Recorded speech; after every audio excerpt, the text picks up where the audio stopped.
Halo semuanya, selamat datang kembali di channel ini. Jumpa lagi dengan saya Vicky Himpong. Bagaimana kabar kalian semuanya? Aku berharap kalian semua selalu dalam keadaan yang sehat. Saat ini saya sudah berada di Malang, di mana tempat leluhur kami, teman-teman. Jadi saya sudah berhasil mengantar ibu untuk ketemu dengan keluarga yang selama puluhan tahun tidak pernah berjumpa. Ini dibilang silaturahmi yang dulu sempat terputus, kini akhirnya tersambung kembali.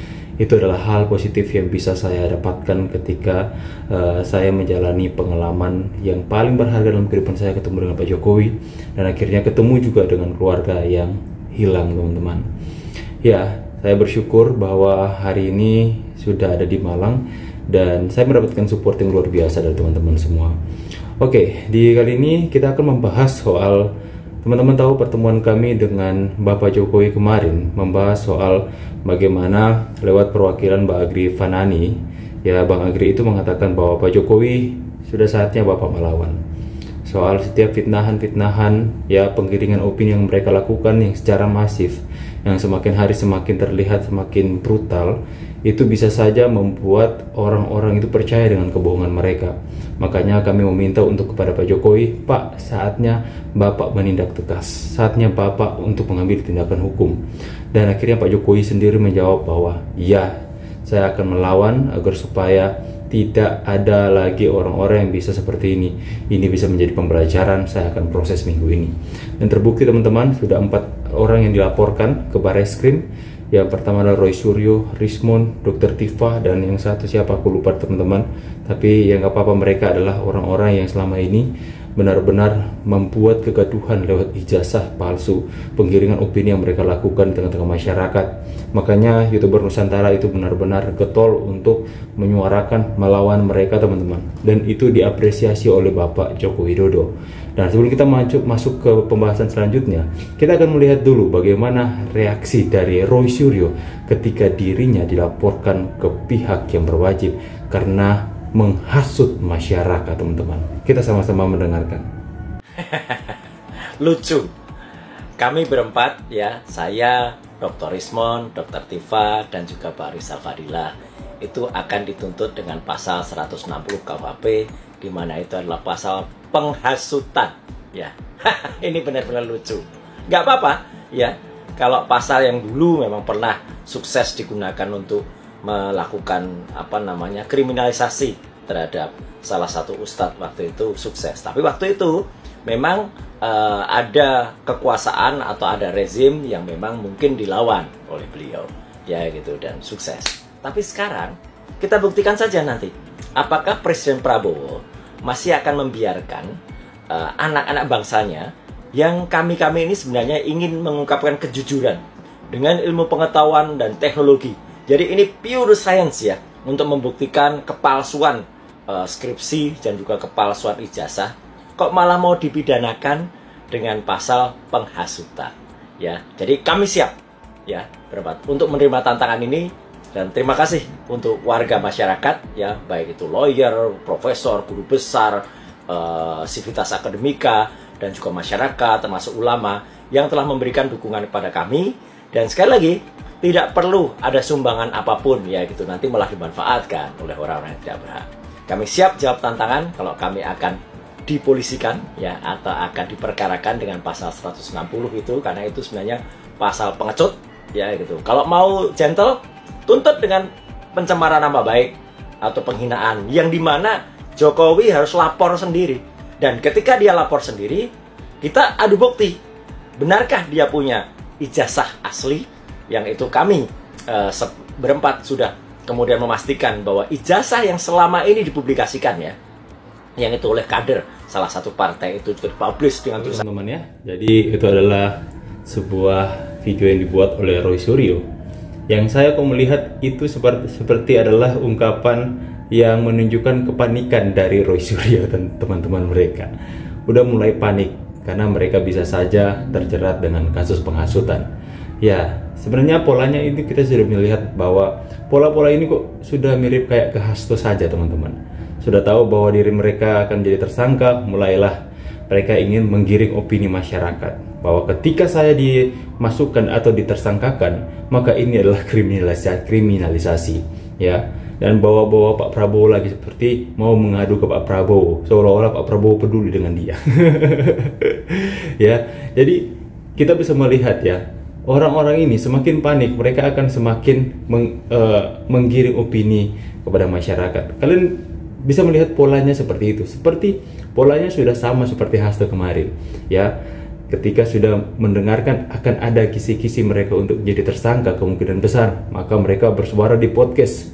Mereka mengatakan bahwa saya buka di sini, Anies Baswedan dikriminalisasi Pak Jokowi katanya.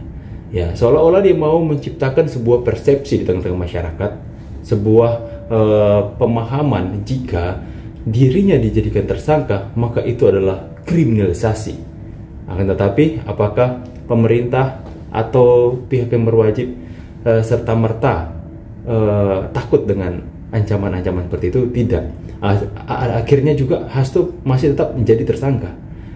Hari ini Hasto sudah jadi tersangka, dan hal yang sama yang dia ulang-ulang ketika dalam podcast bahwa dia dikriminalisasi. Ketika dia sidang, ketika dia menghadapi wartawan, itu yang terus diulang-ulang, berusaha agar supaya dirinya itu dibela oleh masyarakat, dan masyarakat itu berpikir bahwa dia ditangkap bukan karena korupsi tapi karena kriminalisasi. Dan seperti yang kita lihat hari ini, seperti itulah mungkin yang terjadi, pola yang dipakai oleh Roy Suryo. Dia mengatakan bahwa dia dijerat dengan pasal 106 soal bagaimana penghasutan adalah katanya pasal pengecut yang disasarkan kepada dia dan teman-temannya, teman-teman, yang dimana dulunya katanya berhasil menjerat seorang ustadz, mengkriminalisasi seorang ulama atau ustadz tadi yang dia katakan, teman-teman. Ya, ini kan kembali lagi mau menggiring opini masyarakat bahwa kalau Roy Suryo dan teman-temannya ini berhasil menjadi tersangka, maka dia ingin masyarakat itu berpikir bahwa dirinya dan teman-temannya yang selama ini buat kegaduhan soal ijazah palsu itu dikriminalisasi dengan pasal tersebut. Makanya dia mengatakan, oh itu dulu ya, ketika seorang ustadz atau ulama itu dijadikan tersangka, dikriminalisasi dengan pasal tersebut, itu dulu zamannya Pak Jokowi. Tapi sekarang zamannya Pak Prabowo beda. Hei, Anda pikir Pak Prabowo peduli dengan Anda kalau Anda melakukan kejahatan? Pak Prabowo itu akan tegak lurus dengan hukum, ya. Itu terserah Anda mau katakan apa soal Pak Prabowo. Pak Prabowo saya yakin adalah orang yang berintegritas, ya, orang yang benar-benar tegak lurus pada hukum. Apalagi Pak Prabowo sahabat sama si Pak Jokowi. Hati-hati loh. Ya, jadi dia mengatakan bahwa berterima kasih kepada masyarakat, kepada lawyer-lawyer, kepada akademisi katanya. Dia udah pakai orang-orang besar untuk mengungkapkan bahwa mengungkapkan bahwa di belakang mereka itu ada orang-orang besar, ada akademisi, lawyer. Kita dengar sekali lagi, teman-teman. Dengan tulisan asli dan orang-orang yang tidak benar. Kami siap jawab tantangan kalau kami akan ya, baik itu lawyer, profesor, guru besar, sivitas akademik. Lawyer, profesor, guru besar, sivitas akademi, ya seolah-olah dia mau menakut-nakuti pihak yang berwajib atau kubu dari Pak Jokowi untuk jangan melakukan tindakan proses, karena di belakang mereka itu ada lawyer, guru besar, profesor, sivitas akademi yang akan siap-siap untuk membela mereka, teman-teman. Iki kan lucu, piye toh. Jadi sebenarnya dengan dia bersuara seperti itu saja, itu hanya menunjukkan kepanikannya saja, ya. Itu menunjukkan bahwa panik, ya, mereka sudah panik. Dan ternyata ketika Pak Jokowi mengatakan saya proses, Pak Jokowi itu memegang kata-katanya. Ya, beliau sudah melakukan apa yang sudah dia sampaikan kepada kami gitu Nusantara ketika kami bertemu dengan dia. Ya, makanya sebenarnya ini pembahasan ini harus lebih mendetail, tapi ya saya harus menyampaikan dengan bahasa yang sederhana kepada kalian bahwa tunggu saja, Pak Jokowi sudah melakukan perlawanan dan itu bikin mereka panik. Itu bikin mereka mulai bersuara yang sebenarnya itu tidak menunjukkan bahwa mereka siap untuk bertarung dengan Pak Jokowi, tapi hanya menunjukkan mereka hanya ketakutan saja dan panik. Ya, orang-orang seperti mereka ini ya seperti itu, teman-teman, ya. Seperti itu. Mereka berpikir bahwa Pak Jokowi kan selama ini nggak mau lapor. Jadi dalam pemahaman mereka, serang terus Pak Jokowi, fitnah terus, buat kegaduhan. Pak Jokowi kan nggak bakalan lapor kita. Beliau kan dari sejak dia memimpin dia nggak bakalan lapor polisi.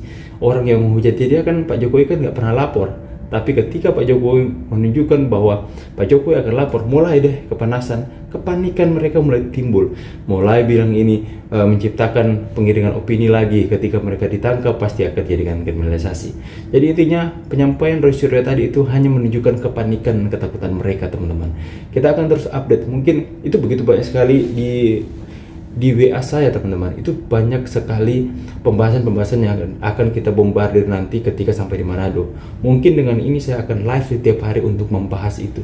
Ya, saya berharap dengan energi yang kita dapat ketika kita berjumpa dengan Pak Jokowi, ketika kita berjumpa dengan masyarakat yang memberikan kami dukungan luar biasa, saya pikir kita itu semakin hari semakin menyala, teman-teman. Spiritnya, semangatnya, ya, semakin berkobar-kobar, berapi-api untuk melawan mereka yang benar-benar hari ini bikin gaduh bangsa ini, mengacaukan bangsa ini. Makanya YouTuber Nusantara ada untuk kita melawan, untuk kita terus bersuara agar supaya hal yang baik itu tersampaikan kepada masyarakat, kita mengedukasi masyarakat.